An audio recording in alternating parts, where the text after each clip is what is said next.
Assalamualaikum warahmatullahi wabarakatuh. Waalaikumsalam warahmatullahi wabarakatuh. Izinkan perkenalkan, nama Yulianto, alamat tempat tinggal Pulau Watu, Purwobinangun, Pakem, Sleman. Oh ya, mari. Saya pensiunan birokrat dari pemerintah Kabupaten Sleman, Pak. Oh ya. Dan baru kali ini bisa mengikuti pengajian akad pagi di MTA Solo. Di sana sudah ikut MTA? Belum. Juga.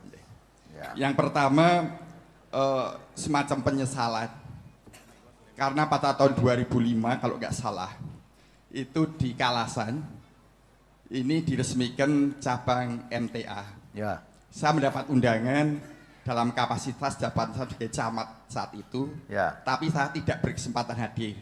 Saya membagi tugas dengan Muspika dan Ramil Kapolsek dan KUA yang bisa menghadiri.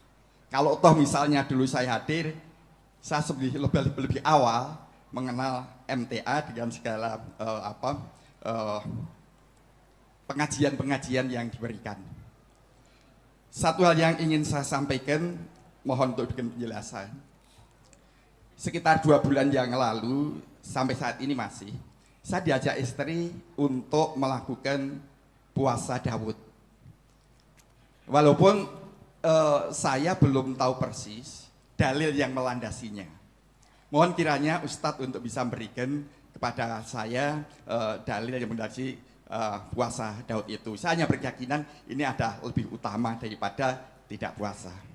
Yang kedua, berkaitan dengan pokok kajian yang pertama, barangkali penangkapan saya yang kurang paham terhadap doa anak kepada orang tua. Kalau tidak salah, dalam beberapa pengajian saya mendapatkan ada 3 hal yang menyertai orang meninggal. Yang pertama adalah ilmu yang bermanfaat, kemudian sedekah jariyah, dan doa anak yang soleh. Bagaimana kaitannya dengan Rabbik firli walidayah warhamma kama rabbayani shaghira. Mohon dijelaskan. Matur nuwun. Assalamualaikum warahmatullahi wabarakatuh. Dengar terus ada tersentuh ikut kajian MTA ini dari mana dengar? Dari radio, Pak. Oh, dari radio. Dari radio. Radio dari Kalasan sana terdengar baik ya? Dari Pakem, karena kami sudah pensiun dari camat, ya. kan kembali ke Pakem. Dari Pak Yusri, ada pemancar. Gitu kami ya. sering mengikuti dan tertarik untuk bisa hadir di tengah-tengah forum ini. Ya, syukur alhamdulillah, mudah-mudahan bisa istiqomah. Terima kasih. Tentang puasa Daud memang ada tuntunannya dari Rasulullah SAW. Saya bacakan hadisnya ya. An Abdillah ibnu Amrin qala Rasulullah SAW afdhalus shaumi akhi Dawuda kana yasumu yauman yuftiru yauman wala yafirru idza la'aqo. Di situ diterangkan hadis riwayat Tirmidzi. Dari Abdullah bin Amr, ia berkata, Rasulullah SAW bersabda, utama puasa adalah puasa saudaraku Daud, maksudnya Nabi Daud. Adalah beliau sehari berpuasa, sehari tidak berpuasa, sehari berpuasa, sehari berbuka, tidak berpuasa. Ia tidak lari bila bertemu dengan musuh. Hadis riwayat Tirmidzi juz 2 halaman 134 nomor 767. Ini hadisnya adalah hasan sahih. Jadi hadisnya memang puasa yang paling dol itu puasa Nabi Daud.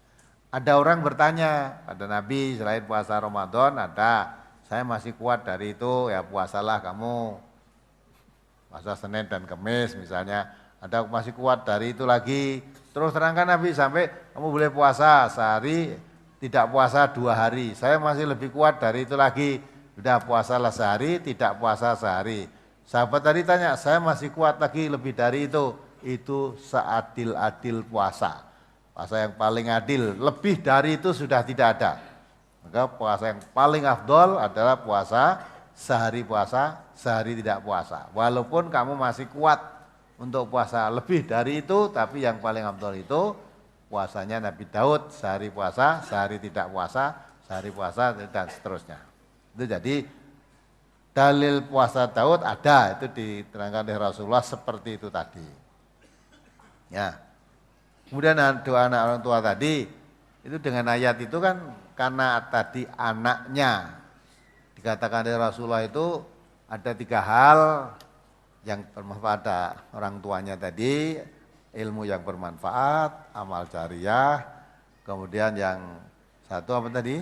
Doa anak yang soleh.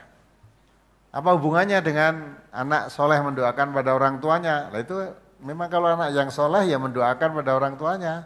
Rabbighfirli wali walidayya warhamhuma kama rabbayani shaghiran, itu maksudnya mohon kepada Allah, ya Allah ampunilah aku, ampunilah kedua orang tuaku, bapak ibu maksudnya, ya warhamhuma, dan rahmatilah beliau berdua, bapak ibu tadi, ya kasih sayangilah mereka seperti mereka berkasih sayang kepada aku ketika aku masih kecil.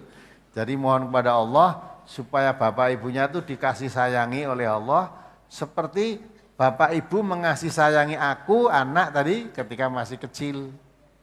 Karena seorang bapak ibu itu kasih sayang kepada anak ketika anaknya masih kecil dan ketika anaknya sudah besar atau dewasa kan lain.